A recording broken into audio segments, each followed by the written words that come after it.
Portrait du jour, Nicolas Poincaré, c'est celui du président du Burkina Faso qui vient de demander à l'armée française de quitter le pays. Oui, il s'appelle Ibrahim Traoré et il est très jeune. À 34 ans, il est même le plus jeune chef d'État de la planète. Il est né en 1988, il a passé son bac en 2006.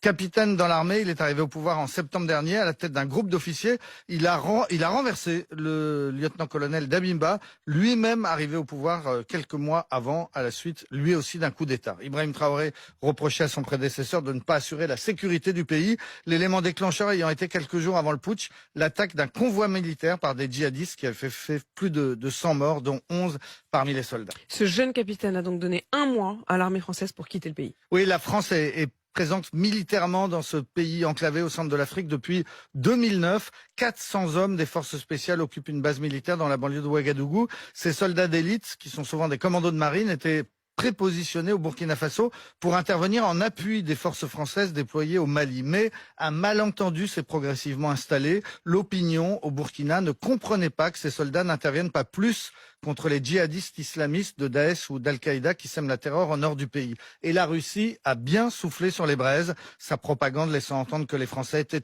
inefficaces et que les Russes, eux, pourraient bien mieux protéger le pays du terrorisme. Résultat, on y est. Le Premier ministre burkinabé s'est rendu à Moscou en décembre. Le président Traoré, le jeune président, est invité par Poutine au printemps. Les Français sont donc chassés et les miliciens de Wagner vont bientôt arriver. Après le Mali, c'est le deuxième pays de la région qui quitte avec fracas ce qu'on appelait la zone d'influence française et qui est en train de devenir la zone d'influence de Moscou. Et il n'y a pas encore eu vraiment de réponse d'Emmanuel Macron d'ailleurs. Alors Emmanuel Macron, dans un premier temps, a dit qu'il attendait un message écrit du président qui n'est toujours pas venu. Mais enfin, le porte-parole hier de la présidence a été extrêmement clair. Il dit, vous avez un mois pour partir, je ne peux pas le dire plus simplement.